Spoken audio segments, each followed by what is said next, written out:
He is the last human alive on Earth. Every day feels like a repetition, as if time itself has abandoned him. All resources are his for the taking, with no one left to restrict him. His bedroom is set up right in the middle of the street, with no care in the world. He uses a 1,000-year-old antique as a night pot. Absurd yet extravagant. There's no one to judge, so he sees no reason to wear clothes. He wakes up promptly at 6 a.m., finding whatever he can at home to eat. He feeds his free-range chickens some oatmeal, a treat for them. A few fresh strawberries make a perfect afternoon snack. He uses a fire truck to water his corn. The generator gets filled with gasoline, powering his makeshift home. He turns on the radio, switching through channels as usual. As always, no one responds, just like every day for the past 3 years. After finishing all his chores, he heads to the largest football field for a World Cup final against a model. He dribbles the ball, takes a shot, and scores with the ball flying into the net. He raises his arms and shouts, "If the national team had me, they'd have qualified by now." Despite finishing everything on his to-do list, only 2 hours have passed. With nothing else to do, he sits with the model and wastes time. They binge-watch Hollywood and international films to kill the boredom. Finally, the night falls. The most exciting part of the day is about to begin. He stretches, yawning, and strolls into the underground parking lot. Today, he chooses a Lamborghini for a thrilling ride. He speeds down the highway, feeling the rush of adrenaline and freedom. The man stands up, roaring into the night, letting his loneliness pour out. Suddenly, he stops, horrified, as he notices a figure ahead of him. He jerked the steering wheel to the side in a panic.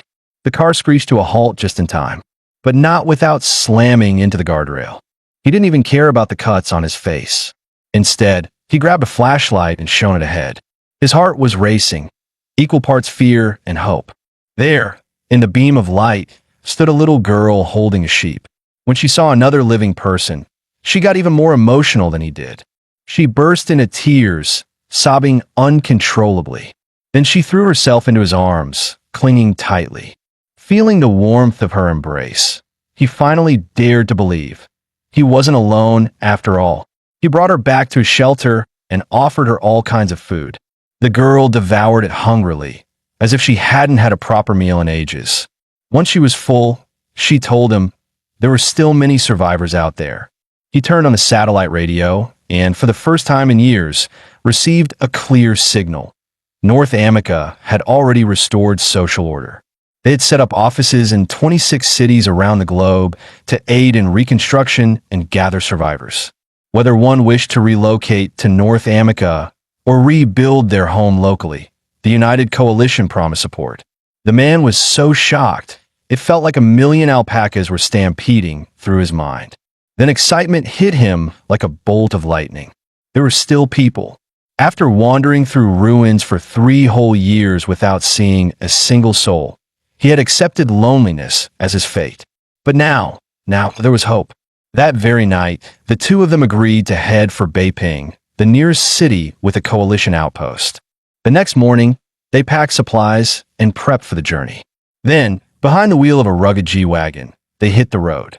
Along the way, they occasionally passed human skeletons, stark reminders of the world's collapse. During a break, he taught the girl how to drive. They came across an abandoned countryside orchard. The girl hopped out to explore and discovered plenty of watermelons and grapes still growing. He tossed her an empty crate and said, "Pick some fruit. I'll be back in a bit." But before he got far, she came chasing after him, panic written all over her face. When she found out he was going to scavenge for supplies, she insisted on coming along. With a sigh, he handed her another crate. "We got to split up. If we don't, we won't reach Beiping tomorrow. Just grab more fruit. I'll be back soon." "I don't want grapes anymore. Just don't leave me," she cried, her voice trembling and her expression heartbreaking. He froze for a second, then gently touched her cheek and said softly, "You might not want grapes, but now I do." With a determined look in his eyes, he said to her, "Wait for me here. I promise, I'll never leave you. We're family now." With that, he drove off, leaving the girl and her little lamb standing there, watching him disappear into the distance. He soon found an abandoned telecom company nearby. He salvaged a batch of phones and other communication gear. Xiaoyi set them up, trying out different social apps. Eventually, she connected to a foreign platform, and to their shock, there were tons of users from their own homeland. The discovery lit them up with excitement, like hope had been reignited. They stepped on the gas, speeding toward their destination, fighting. But once the thrill subsided, the man's instincts kicked in. Something felt off. He had traveled through countless ghost towns over the past 3 years, never seeing a single soul. So how did all these people suddenly appear? Before he could piece it together, Xiaoyi shared something even more chilling. According to the latest update from the North American Union, not a single surviving male has been found in any of the global outposts. The man was stunned by the announcement, but a second later, he burst into manic laughter. No more men in the world? That means I'm the last one standing. I'm every woman's dream guy now. This is insane. Feels like I could laugh myself awake from a dream. He no longer rushed the journey. Instead, he made a detour to a deserted hot spring resort. Without hesitation, he drove the G-Wagon straight through the entrance and parked at the main hall. Xiaoyi looked puzzled. Aren't we going to biting today? He grinned. Not today. You're getting a hot spring bath and a new outfit. Tomorrow, you'll show up at biting looking fabulous. Xiaoyi lit up with joy, excited at the thought of some relaxation. But her excitement quickly faded. It turned out to be nothing more than a heated pool powered by immersion rods. Then again, in times like these, even a warm bath felt like a luxury most could only dream of. Once the water was warm, the man got up to find some clean clothes for Xiaoyi. As soon as he walked out of the door, he suddenly thought of a key question. He rushed back and yelled, "Unplug the heater before you get in. It's dangerous." Before he could even finish, Xiaoyi let out a high-pitched scream from the bath. Turns out, she had just undressed completely, and now the world's last man had seen everything. Mortified, he spun around and bolted out of the room. The next day, as they neared the first gathering point in biting, Xiaoyi suddenly spotted something in the fields, figures moving like they were farming. She excitedly rolled down the window and waved, calling out to them. But as they got closer, the man's expression changed drastically. Those women weren't farming. They were slitting another woman's throat. He immediately realized something was wrong and yelled at Xiaoyi, "Speed up! Get out of here!" The women simply stared coldly as the car sped away, their faces expressionless. Blood still dripped from the tips of their knives, painting a chilling picture. As they approached the city of biting, they saw something even more horrifying: bodies of women hanging from the overpass. The man's expression hardened. He looked at Xiaoyi and said grimly, "Biting might not be the safe haven we thought it was." As they entered the city, nearing the broadcast's designated gathering point, they encountered a roadblock. A group of armed women stood guard, eyes full of suspicion. The leader of the group quickly spotted the man inside the vehicle. In a world where no other living man had been found, his presence instantly raised alarms. Weapons were raised. "Step out of the vehicle. Now!" The man gripped a wrench from the car, ready to fight for his life. Just then, a voice rang out from the side. "Nana, they're with us." A girl with twin braids came running over quickly. She spoke up right away. "She's new, has no clue how things work yet. Don't mind her. She used to be a swimmer in sports school. Got so many hormone shots her Adam's apple almost popped," she joked. As she talked, she pulled out a few pieces of chocolate from her bag and handed them to Nana. Chocolate was a rare luxury in times like these, and the moment Nana got her hands on it, she waved them through without another word. Back in the car, Xiaoyi thanked the braided girl sincerely. "Thank you for saving us." The man leaned forward. "Who were those people?" he asked. The girl replied casually, "That's the Dongbei army. Inside the second ring, it's all their turf. No civilians allowed in, especially not fake men like you." Xiaoyi quickly blurted out, "He's not a fake man, he's—" She was cut off by the man, who calmly interjected, "Do you know where the survivors' outpost is now?" The girl shrugged. "They got kicked out of the second ring, but I can take you there." But then the braided girl made a demand. She wanted the little lamb. Or hey, I'll take that handgun of yours instead. As she spoke, she pressed the gun barrel right against the man's forehead.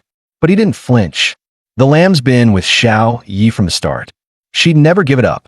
The girl stared at him for a moment, then suddenly backed off with a shrug. Fine, fine. I'll take you to the outpost. As they neared the location, she casually mentioned, I'll get off here. The foreigners running the place, they're not exactly fans of mine. But just as she was stepping out of the car, she had the lamb in her arms. The man swiftly grabbed her wrist, stopping her. His eyes were calm, yet unyielding, staring straight into hers. She hesitated, then let out a sigh and loosened her grip on the lamb. Just before parting, the braided girl tilted her head and smirked. Gotta admit, you've actually got some real manly charm. After the man and Xiao Yi drove off, she stood there watching them disappear, a sly, knowing smile curling at her lips. The two soon arrived at the nearby survivor outpost. But no sooner had they stepped in than a swarm of women rushed toward them, surrounding the man in a frenzy. Some were so excited they started snapping photos like fans at a celebrity sighting. The man snapped out of it and snatched her phone, eyes narrowing as he read the screen. She had already posted his photo on the Survivor network, the only social platform left.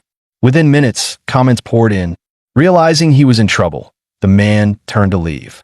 But the woman who uploaded the photo grabbed his arm and refused to let go. You're not going anywhere. To his shock, the woman's grip was insanely strong. He struggled with all his might, but couldn't break free. Just then, several vehicles came barreling toward them, kicking up clouds of dust. Standing atop one of the cars was a sultry woman who lazily called out, "Where's my new man?" Right beside her, Xiao Braid, the very same girl who had helped them earlier. The woman was none other than Kim Minna, the commander of the Dongbei army. No doubt, it was Braid who brought her here. Kim Minna smirked. It's been too long since I had a workout with a man. Tonight, he's mine. A blonde woman quickly stepped forward to intervene. But the moment she opened her mouth, Kim Minna shot her in the head. No hesitation, no mercy. Watching the blonde collapse in a pool of blood, the man's fury erupted. He lunged at Kim Minna with a roar, trying to wrestle the gun from her hands. Caught off guard, Kim Minna was momentarily overpowered. But in the blink of an eye, she twisted her body. The man was thrown to the ground. Just as Kim Minna was about to assert her dominance, the man suddenly flipped up with a swift kip-up, locking her head in a tight hold. The two began grappling in a tangled mess, spinning around in what looked like a chaotic, comedic dance-off. Seizing the moment, the man locked her into a tight armbar, a submission hold with no easy escape. As he applied pressure, Kim Minna's eyes rolled back, showing signs of strain. Her guards panicked, sensing their leader might actually lose. But just as they were about to intervene, Kim Minna flashed a wicked, confident grin. With one hand, she pried open his grip like it was nothing. Then she hurled him onto the ground without breaking a sweat. She slapped him without hesitation and sneered. If you weren't the last man alive, I wouldn't even bother with you.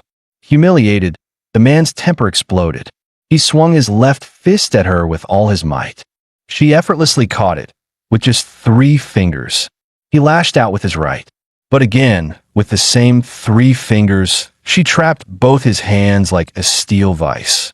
A terrifying thought crept into his mind. Had the apocalypse mutated the women too? Was he now the weakest species alive? Desperate, he kicked wildly at Kim Minna's legs, but she didn't even flinch. Instead, she looked down at him with a mocking smirk. Then suddenly, a massive shadow loomed over her. A fierce black woman roared in on a bulldozer, slamming it down between Kim Minna and the man, saving him in the nick of time.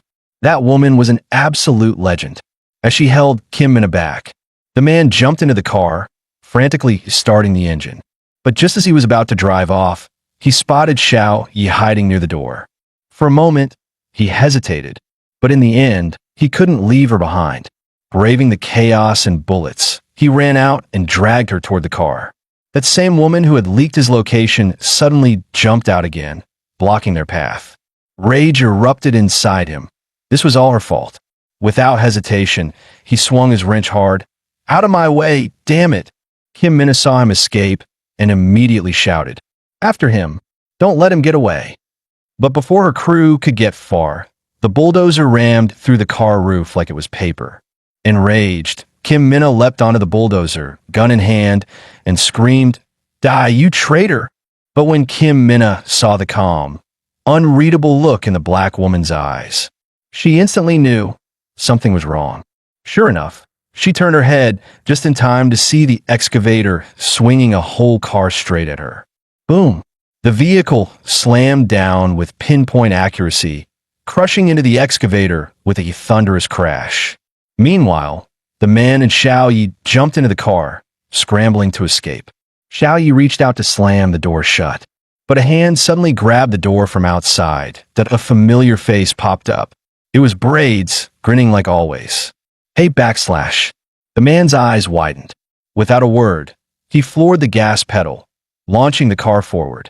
But Braids held on tight, refusing to let go of the door as the vehicle sped ahead. "Where are you going?" "Take me with you," she shouted. "I'm a good guy." "I swear," Xiao Yi snapped. "You're the one who told the Dongbei army where we were." Braids didn't even flinch. Grinning shamelessly, she said, "Come on, don't be mad. I'll take you both south. I've got tons of supplies stashed down there. We could live the dream, just the three of us, me, you, and him. One man, two wives. Cozy, right?" Xiao Yi was stunned into silence, eyes wide in disbelief. The man roared, "Dream on," and jerked the steering wheel to throw her off. Xiao Yi kicked hard at Braids' hand gripping the door. Braids finally lost her grip and began to fall. But at the last second, she latched onto the lamb's leg. The lamb started choking, frothing at the mouth as its legs kicked in panic. Xiao Yi was in tears, unable to bear letting it go. The man shouted, "Let go. It's gonna die." At last, Xiao Yi screamed through her sobs and let go. Finally, she threw her braids down, a woman as annoying as a pendant. Xiao Yi collapsed in her seat, covering her face and crying loudly. But their relief was short-lived. In the rearview mirror, the man spotted two cars tailing them and closing fast. His face dropped. Oh, hell no. It was the Dongbei army, one of the biggest factions left in the world, and they had found them again. From the lead car, Kim Minna looked downright thrilled. She hadn't been this excited in years. "I want that man," she declared with zero shame. "Come back with me. Be my warlord husband. Together, we'll rule this dump." The man simply stared ahead, expression cold. "You're not my type." Kim Minna's smile twisted into a snarl. "Then make me your type." She shouted to her soldiers, "Pull up. Don't let him run." The man didn't hesitate. He veered hard and slammed his car into Minna's red sports car. Bam! The impact sent her tumbling into her seat. Then, the man pulled a sudden brake. As one of the chase cars zoomed past, he rammed it in the rear wheel. The enemy vehicle lost control instantly, flipping over and flying off the road. Just as he caught his breath, he looked up. Kim Minna was in midair, leaping straight at his car like some kind of apocalypse-grade supervillain. The man screamed, "What the hell is wrong with you? Are you insane?" But Kim Minna landed steadily right outside his window, perfectly balanced. She gave him a calm, dangerous smirk. Then in one swift motion, she raised her right hand. Smash! Her arm punched straight through the glass, and with a grunt, she ripped the window clean off and hurled it away. Before she could make her next move, a deafening roar of engines erupted behind them. A gang of riders on customized motorcycles surged toward them like a post-apocalyptic cavalry charge. Kim Minna narrowed her eyes. Her expression hardened. "The Brotherhood?" she muttered.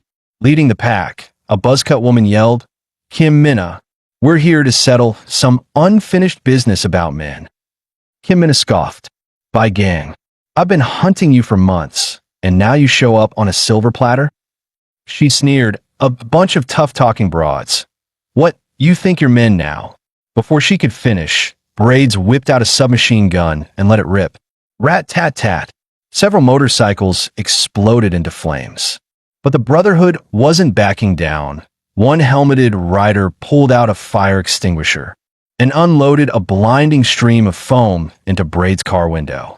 Another rider with spiky hair lit a chain of fireworks and hurled it straight into Braid's car. Firecrackers exploded between Braid's legs in a frenzy of bangs and flashes. She panicked, flailing helplessly. Her sports car swerved out of control, and the next moment, it launched over the guardrail and disappeared into the ravine. Back in the chaos, Kim Minna sprang like a wildcat onto the roof of the man's speeding car. She pointed at Bai Gang and shouted, "Come on then, fake man. Show me what you've got." Without hesitation, Bai Gang's crew fired grappling hooks, one of which latched onto the man's car door with a loud clang. The man stared in disbelief. What the hell is happening? Bai Gang hoisted a battle axe and rode the grappling line like a zip line, landing hard on the back of the vehicle, advancing toward the roof. The man broke into a sweat and reached for the wheel to swerve. But Bai Gang calmly said, "Relax. I'm on your side." Then, with a powerful leap, she swung her axe toward Kim Minna. The two queens of chaos clashed atop the moving car, Kim Minna narrowly dodging each blow, her ferocity undiminished. Kim Minna drew her handgun mid-fight and started firing back at Bai Gang.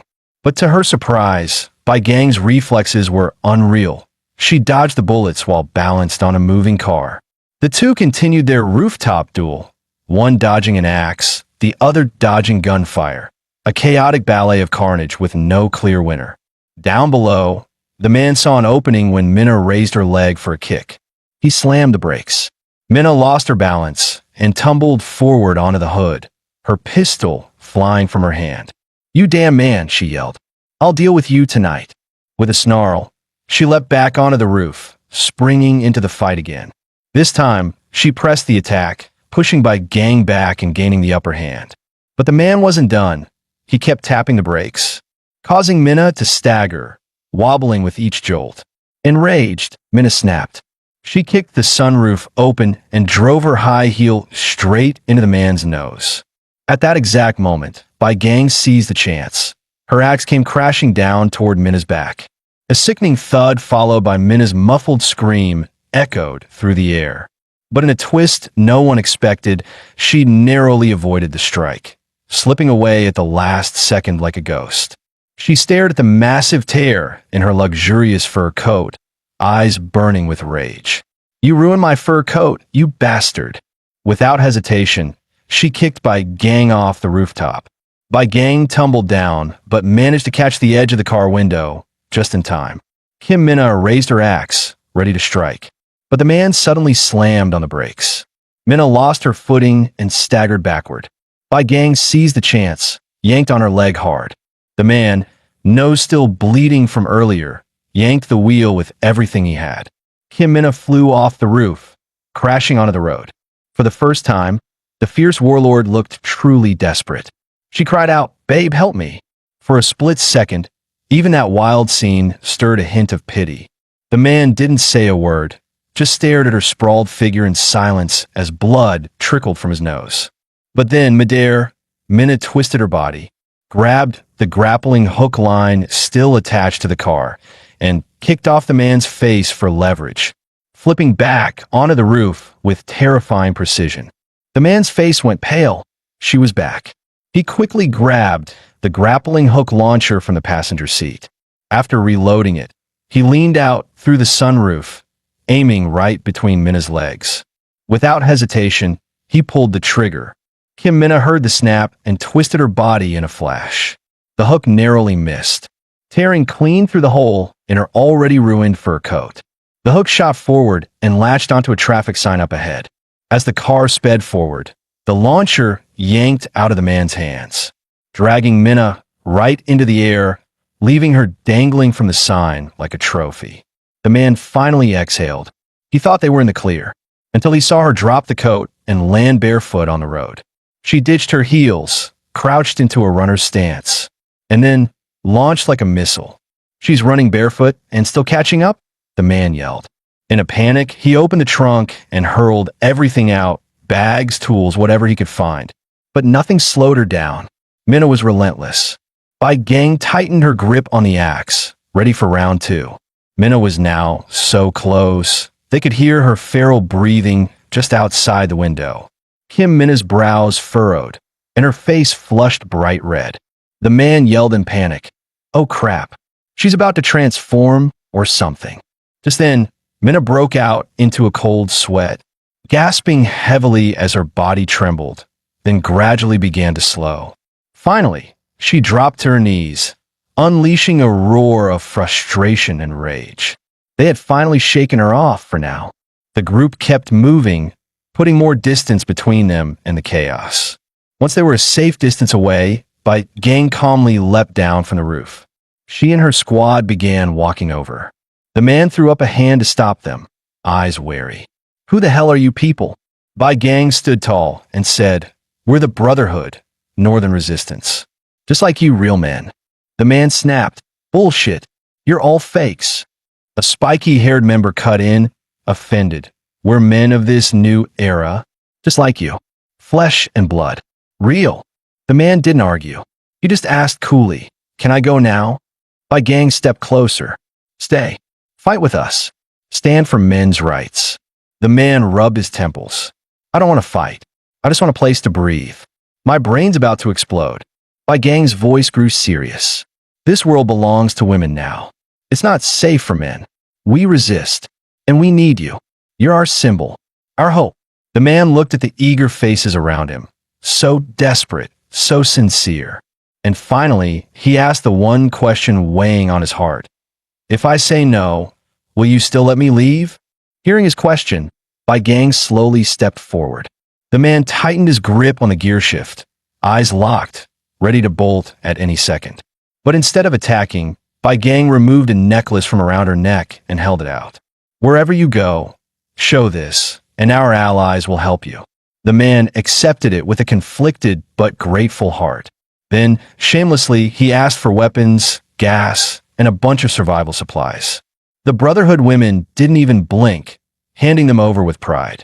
The man, moved by their generosity, bumped fists with Gang and said, Appreciate it, bro. He turned to the rest, raised a fist, and shouted, Thank you, brothers. Thank you all. Men live on. Fight for manhood. Before the echo faded, his car had already roared off into the horizon, leaving the Brotherhood crew frozen in place, completely dumbfounded. Moments later, the Brotherhood erupted in cheers. We are men. Men never die. We fight for manhood.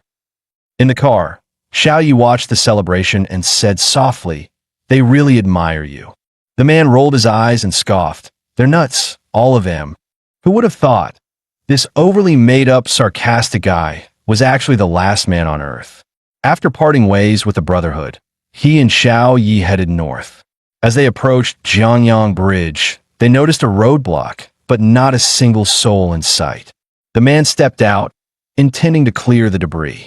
But suddenly, a group of women dropped down from the bridge above, ambushing him.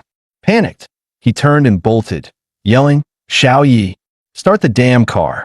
But before he could even reach the door, more vehicles roared in behind them, cutting off every escape route.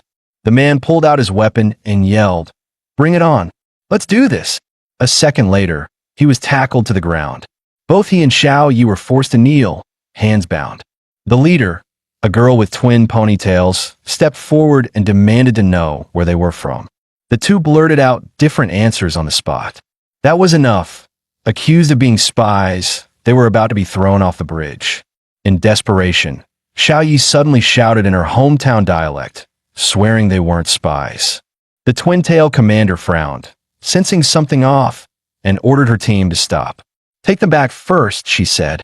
The man looked utterly defeated as he slumped into their vehicle.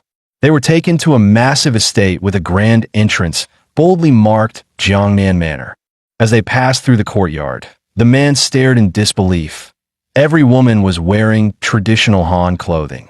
It felt more like a time travel drama than a post-apocalyptic base. Every movement from these women was elegant and refined, and the man clearly had a weakness for this kind of vibe. Even while being detained, he couldn't help sneaking a few extra glances. Eventually, they arrived at a charming pavilion, where laughter from several women drifted through the air. On the ground, a few panda cubs lazed about, rolling and tumbling. It was a surreal scene of peace in the middle of a broken world. The twin-tail girl gave the man a shove. There's something odd about these two, she said. Seated inside the pavilion was a woman in the central spot, clearly the one in charge. Her name was Qing Yin. She stared at the man for a long time, saying nothing. The man began to squirm. The longer he looked at her, the more uneasy he felt. She looked eerily like Kim Minna. Were they sisters? If so, he might have just escaped one nightmare and walked straight into another. After a long silence, Qing Yin finally spoke. "You're the man, aren't you?" The other women gasped, all turned to stare. But the man stayed calm, replying coolly, "What gave me away?" Qing Yin stood up, her smile subtle. "It's the scent. You smell like a man. Come sit. No need to be nervous. I'll treat you like anyone else. No more, no less." With no better options, the man gave in, bringing Xiao Yi into the pavilion with him. The moment he sat down, the other women swarmed around, shoving pastries into his mouth like he was royalty. Meanwhile, the twin-tailed girl leaned against a pillar, staring at him with a calculating look in her eyes. With his mouth stuffed full, the man mumbled to Qing Yin, "You say I'm just an ordinary guest. Then do you dare let me leave?" Qing Yin responded calmly, "Why would I stop you? If you wish to go, then go." Her words made both the man and the twin-tailed girl freeze in place. He quickly recovered and narrowed his eyes. "You serious?" Qing Yin gave a sly smile. "Of course I'm serious. But there's a condition. You'll have to beat me in a round of fee wailing. A poetic duel, based on a single chosen word. Both sides must take turns reciting lines of verse containing it. The first to falter loses. Today's chosen word, heart." A woman in green gracefully stepped up, brushed her sleeve across the man's cheek, and softly recited, "To win one true heart and grow old never part." The man replied without flinching, "Wounded hearts walk Qinhan lands, palaces turned to dust and sand." A woman in yellow followed, gently resting a hand on his shoulder. "There's wood on the mountain, a branch on the tree. My heart longs for you, but you don't see." Xiao Yi, furious at the flirtation, snapped, "My heart's unlike theirs. I'd rather be young than divine." Then came a woman in purple, slinking up from behind with a sultry sway. "No bees, no butterflies seek me. My red robe's gone, my heart worn thin." The man didn't even glance at her, calmly reciting, "My heart, like dead wood, my body, a boat adrift." The purple-robed woman pouted, turning to Qing Yin with mock frustration. "You see, I offer my heart to the moon, and it just lit up the gutter instead." The man calmly picked up a pastry, took a bite, and said firmly, "Though old and worn, the steed still dreams of galloping 1,000 miles. Even in twilight, the hero's heart burns bright." Qing Yin had been observing him the whole time. Hearing those words, she realized this man wasn't one to be toyed with. Her view of him shifted, just as the woman in green was about to recite again. Qing Yin raised her hand. "Enough. Stop teasing him. You all act coy and seductive, but in his eyes, you're just demons clawing for his flesh." The girls pouted. "Oomph, what a boring straight man. Might as well be a clueless monk." Qing Yin turned to the man and said gently, "I understand your heart now. Go ahead, eat. When you're done, I'll show you out." But before the man could respond, Hong Ying suddenly stepped forward, her voice urgent. "Qing Yin, he can't leave." Qing Yin calmly poured her tea, her tone unhurried. "He's a grown man. If he wants to leave, who are we to stop him? Unless you have a reason." Hong Ying didn't hesitate. "Because I want to sleep with him." Gasps echoed across the pavilion. And then she added, even louder, "I want to have his babies." Hong Ying wasn't done. "With this man, we finally have leverage for the northern campaign. The Lingnan faction will join us. The northeastern army will fracture. We could unify the entire land. He's our trump card." Qing Yin, halfway down the path, paused. Her tone was cool. "That's not how I see it." She turned back, her expression calm but firm. "Hong Ying, walking into the estate dressed like that. Have you forgotten our code?" Hong Ying froze. It was true. She hadn't followed the traditional dress code of the manor. But she quickly snapped back, pointing at the man with fiery conviction. "I don't care. I will sleep with you." With that, she spun around and stormed out of Jiangnan Manor with her entourage in tow. Even Qing Yin, usually poised and collected, looked momentarily uncertain. She finally addressed the man. Inside this estate, you're safe. Outside, it's up to you to earn your freedom. The choice is yours. The man let out a long, exhausted sigh. Why can't my life ever be normal for 5 minutes? In the end, he decided to stay in the manor, at least for a few days of peace. The next morning, he was in the pavilion doing curls with a stone bench when Xiao Yi came skipping over, beaming. Look, look, do you like my new outfit? Xiao Yi had changed into a flowing hanfu, her hair tied up in a cute bun. She looked more playful and charming than ever. The man grinned and motioned for her sit. Come on, let's arm wrestle. And don't hold back. I want full baby bottle strength. Xiao Yi tried her best, but still lost without much resistance. Rubbing her sore wrist, she pouted. You can't beat anyone else, so you're just bullying me to feel strong, huh? The man quickly apologized, gently massaging her wrist. He muttered to himself, still puzzled. Why is everyone I run into lately, white gang Hong Ying? They all fight like they're built different. At that moment, Qing Yin walked over, curious. What are you two doing? The man looked up with a grin. Arm wrestling. Want to give it a shot? Qing Yin shook her head at first. That's not really my kind of game. But after some relentless coaxing, she gave in with a sigh and sat down. A moment later, whether she let him win or not, she smiled and said, Well, looks like men are still stronger after all. The man stared down at his hand, disappointed. This wasn't the outcome he had hoped for. Out of nowhere, he asked, What's your relationship with Hong Ying anyway? Qing Yin answered coolly, Hong Ying provides muscle. I handle the resources. She fights, I fund. Together, we keep Jiang stable. Then she suddenly looked up with a smile. Speak of the devil. The man turned around and nearly choked. Hong Ying was standing right behind him, dressed in nothing but a traditional silk dadu. He yelped and leapt onto the stone table. What the? Hong Ying crossed her arms and said calmly, Relax. I just want to sleep with you, not eat you. Qing Yin chimed in with a smile. She's gorgeous. What are you so uptight about? That was the last straw. The man snapped. Why the hell should I be okay with this? You think just because the world flipped, you get to flip the script and sit on me now? You want to keep me like a pet? Like some kind of plaything? Keep dreaming, lady. What happens to me, I decide. And if anyone's doing the sleeping around here, it's me sleeping with you, not the other way around. Hong Ying shrugged, like it was no big deal. What's the difference? Stop playing shy. Let's arm wrestle. Winner gets to sleep with the loser. The man roared. I'd sleep with every woman in this manor before I even look at you. Dream on. He stormed off, dragging Xiao Yi with him. Come on, we're catching dragonflies. That night, Hong Ying marched into the manor, a bottle of liquor in hand. She took a massive swig, her cheeks instantly flushing crimson. Then, without warning, she smashed the bottle on the floor. With a bang, she kicked open the man's bedroom door. I swear tonight, I will conquer you, she shouted.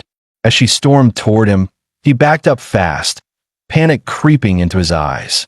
He fumbled under the pillow, pulling out a tiny fruit knife in self-defense. But Hong Ying, commander of the Xiang Corps, didn't flinch. She slapped him so hard he flew backward onto the bed like a rag doll. Hong Ying pounced, pinning the man firmly to the bed.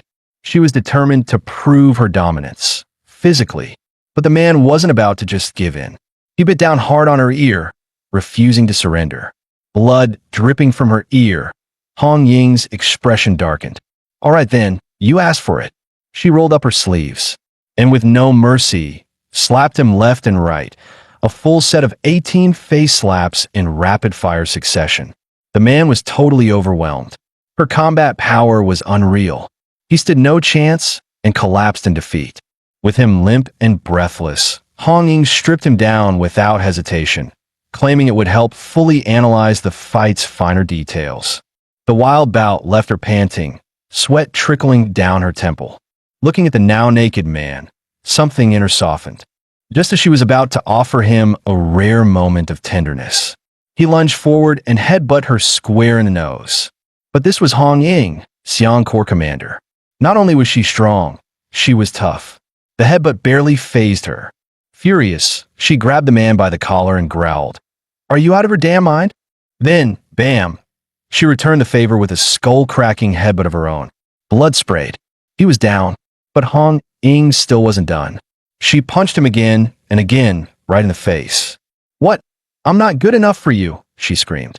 You refuse me, but would sleep with every chick in Jiangnan. You think you're some kind of emperor picking concubines. You're a tool, a commodity, a pet. You ain't no lord, and sure as hell not royalty. By the time she finished, the man was beaten to a pulp, bruised, bloodied, barely conscious. Even his one remaining strength had gone completely soft. Hong Ying stared at him, a flicker of regret flashing through her eyes. Maybe she went too far, but she didn't plan to let him off just yet. She called over a girl who'd been watching. Give him the stamina pills. Through cracked lips, the man growled his last bit of defiance. F//KU. The girl tried to pour the blue pills into his mouth, but the man spat them all out. Her face went pale. Oh no, he bit his tongue. Hong Ying froze. The shock sobered her up instantly. The last man alive, and he'd rather kill himself than be used. If he really died, there'd be nothing left to play with. After some frantic fumbling, Hong Ying and the girl finally stopped the man from biting off his tongue. Hong Ying snapped. What the hell is wrong with you? Just then, Qingyin finally arrived, strolling in, only to be met with total chaos. Her face darkened. Hong Ying, get off him. Now, the enemy will reach the front line in 30 seconds. You need to get a Taizhou and prepare defenses immediately. But Hong Ying didn't even flinch. I'll be done in a second, she said calmly, still hovering over the man. Qingyin was fuming. I said get off. She turned to the girl beside her. Zhou Can, take her out. Sober her up. Still, Hong Ying refused to move. Just let me finish this. I'll go after. That was the last straw. Qingyin, usually all grace and patience, snapped. Touch him again, and our alliance is over.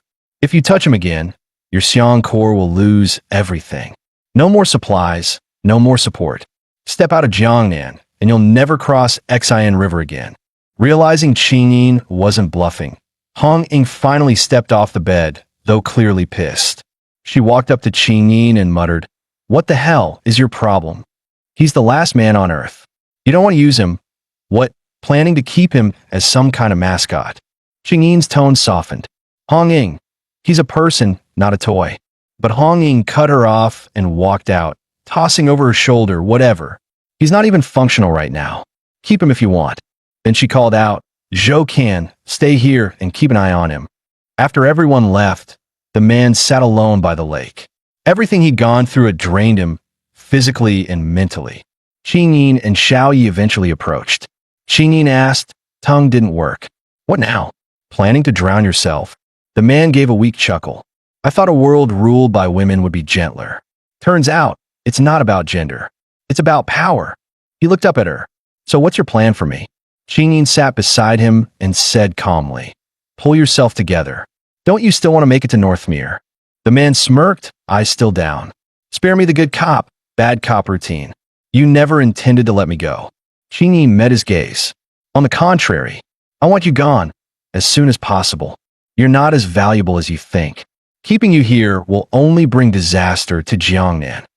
The man looked up stunned, his face bruised and swollen like a punching bag. Wait, don't you want the last man alive? He asked. Qingyin replied without hesitation. I do. Her blunt honesty left even Xiao Yi wide-eyed. The man stared at this elegant, determined woman, remembering how she protected him, sheltered him, and even stood up to Hong Ying for his sake. All of it had stirred something in his heart. Something tender. Something dangerous. He whispered, Qingyin. Then, with swollen lips, he leaned in to kiss her cheek. But Qingyin suddenly stood up, her voice icy. I want a man. But you? You're not one. His face fell. What did you just say?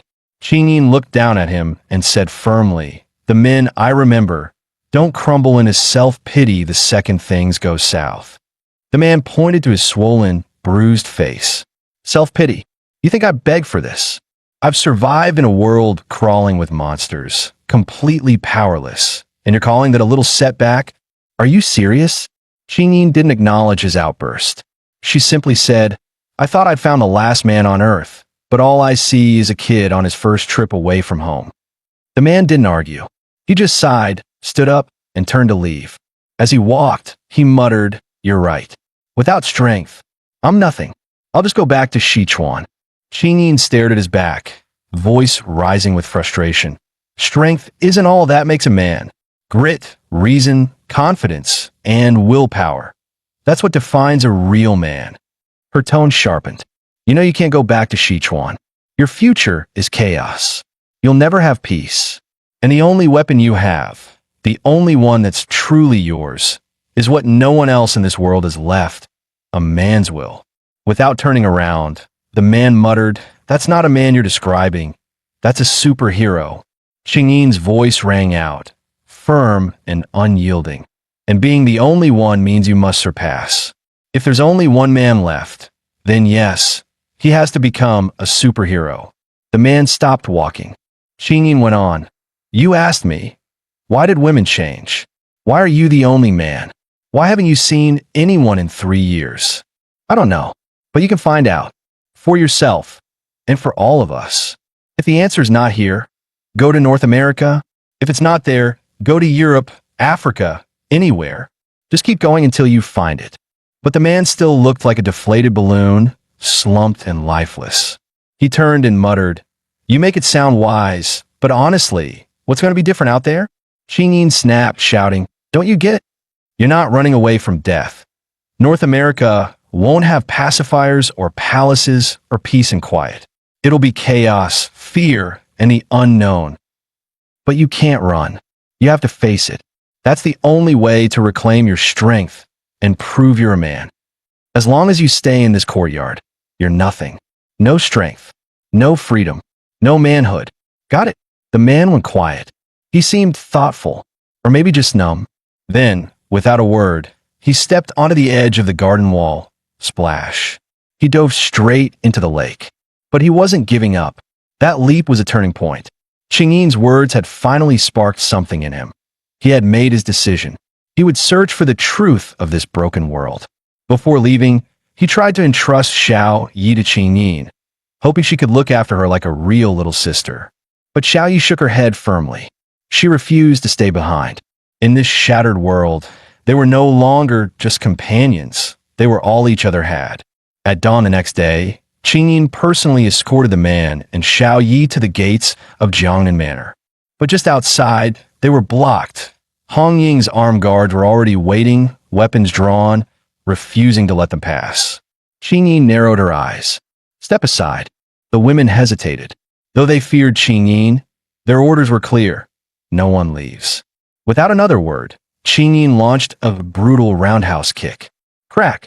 One of the guards flew backward like a rag doll. She slammed into a nearby car, shattering the windshield. Everyone froze in shock. Qingyin shouted, voice like thunder, "I'm escorting them myself. Let's see who dares stop me." With that, she marched forward. Wherever she walked, the women of Xiang Tuan parted like waves. Meanwhile, just outside the city, Hong Ying had lined up her convoy of battle trucks in perfect formation. In the distance, a separate column of vehicles roared forward, heading straight toward them. Atop a massive tank in the center stood a fearsome woman. It was none other than Jean Minna, the ruthless Northern Army commander who wanted the man for herself. Her convoy thundered across the plains, rivaling even Xiang Tuan in might. Tension crackled in the air as the two factions faced off, the showdown inevitable. Then, Hong Ying's lieutenant grabbed the walkie-talkie and spoke one word, "Go." Instantly, a red semi-truck on the left roared to life, tires screeching, dragging a massive steel cable behind it, charging straight into the chaos. At that exact moment, a green truck on the right also roared to life, tires screeching as it shot forward, steel cable dragging behind just like the red one. Hidden beneath the tall grass, the thick cable between the two trucks suddenly snapped taut, stretched like a deadly tripwire. The Northern Army convoy, barreling forward at full speed, had no time to react. One after another, their vehicles slammed into the cable. Tires burst, windshields shattered, and bodies were thrown like rag dolls. Chaos erupted instantly. Before a single shot was fired, the Northern Army had already taken heavy losses. Smoke billowed into the sky. Cries of pain echoed all around.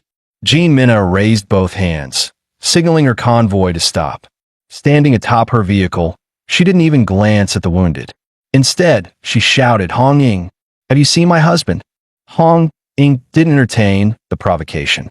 Her voice was sharp. "Are you breaking the ceasefire?" Jean Minna smirked and replied mockingly, "Look at that sultry outfit. You are definitely out hunting men." Hong Ying's expression darkened. "If you want a war, fine. Let's settle it right here. Don't forget, once Qin Yin brings in the Southern League, you won't hold Jiangnan for a single day." Jean Minna rolled her eyes. "I've got one thing on my mind, man. I don't care about treaties or leagues. Don't bore me." At this, Hong Ying clenched her fists.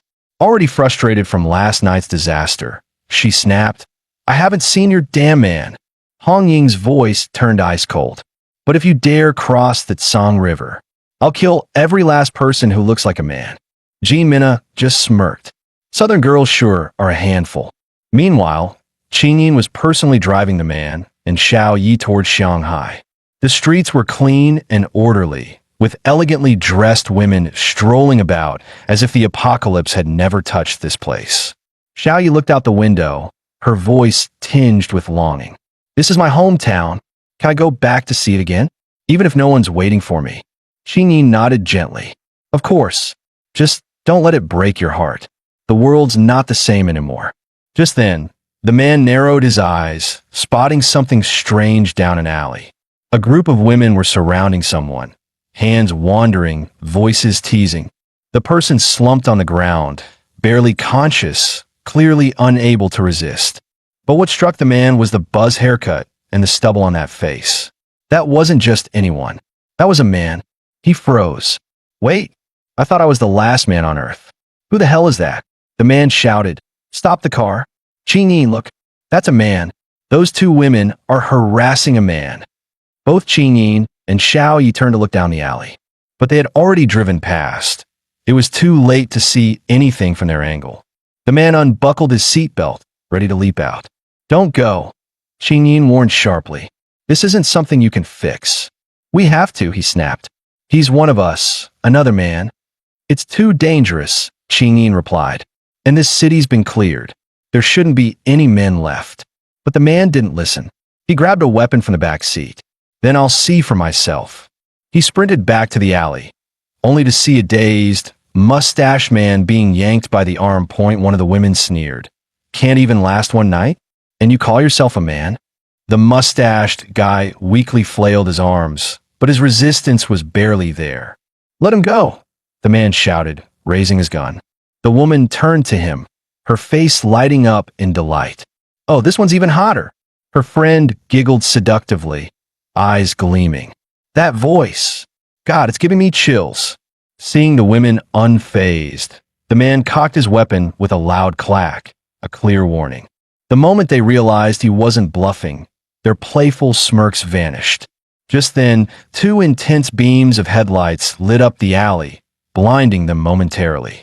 Qin Yin had pulled the car right beside the man, the siren on the roof still flashing. As the women squinted through the light and spotted the license plate, their expressions froze. "She's from the government," one of them muttered under her breath.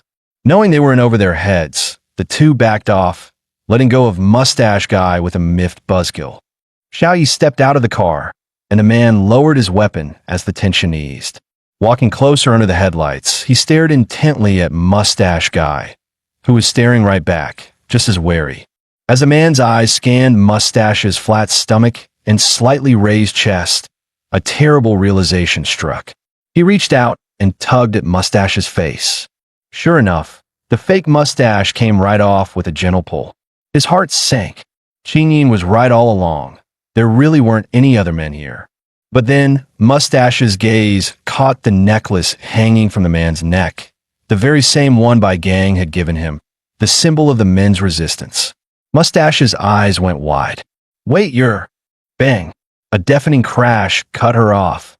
Qin Yin's car had just been slammed by a speeding vehicle. Xingyin's car windows shattered instantly. The violent impact slammed her into the airbags, blood trickling from her forehead. The other car's front end was mangled, thick smoke pouring out, airbags deployed. But inside the wreckage, not a scratch. It was Nadia. Smirking devilishly, she whispered, "You were a hard man to find." Somehow, she had escaped Hong Ying and tracked them all the way here. Xingyin's eyes widened. She shouted at the man, "Run! Leave this to me." His heart sank. This woman was relentless. How had she followed them here? Nadia leapt into another car nearby and barked at her driver. "Go after them." Without another word, the man grabbed Xiao Ye's hand and bolted. "We're out of here." Just outside the alley, they spotted an old bicycle leaning by the wall. No time to think. He lifted Xiao Yi into the front basket and pedaled with everything he had. But behind them, Nadia's henchwoman burst out of the alley, sprinting with terrifying speed, like a predator locked onto its prey. The man knocked over every table and chair he could find along the road, hoping to slow them down. But it only delayed them for a moment. They were gaining again. That's when Xiao Yi spotted the handgun tucked at his waist. Without hesitation, she grabbed it and flipped the safety with practiced ease. The man was stunned. When had she learned to handle a gun? Xiao Yi raised the weapon, aiming at the pursuers closing in. But her hands were shaking, her finger frozen on the trigger. As the enemy got closer, she bit her lip, squeezed her eyes shut, and pulled it. The shot rang out but missed. The bullet whizzed past harmlessly. The gun slipped from her hands and hit the pavement. Overwhelmed, she fainted and fell forward. The man reached out and caught her by the back of her shirt just in time. With one hand gripping her and the other pedaling like mad, he raced on, not daring to look back. As he reached a busy intersection, the man suddenly shouted, "Spies from the Northern Army!" Just as he hoped, the crowd immediately turned hostile, their eyes narrowing at the approaching pursuers. The agents were forced to slow down, wary of being mobbed by the surrounding women. Taking the chance, the man ducked into a narrow alley. But the pursuers weren't amateurs. They studied the scene for a moment, then split off to flank him from the other side. Glancing back and finding no one behind, the man felt a chill rise in his chest. He stared down the road ahead. There was a good chance they were circling around. As he neared the intersection, his body tensed, ready for a sudden clash. Just then, a door on the roadside flung open. A voice called out, "In here, quick!" It was none other than the fake, bearded man he had just rescued. Wasting no time, he grabbed Xiao Yi and darted through the door. Moments later, the pursuers arrived, scanning the streets with narrowed eyes, but the man had vanished. When she looked up at the sign above the door, her face froze. There it was, carved into the weathered wood. Brotherhood of Men, Jiangnan Branch. A jolt of unease shot through her heart.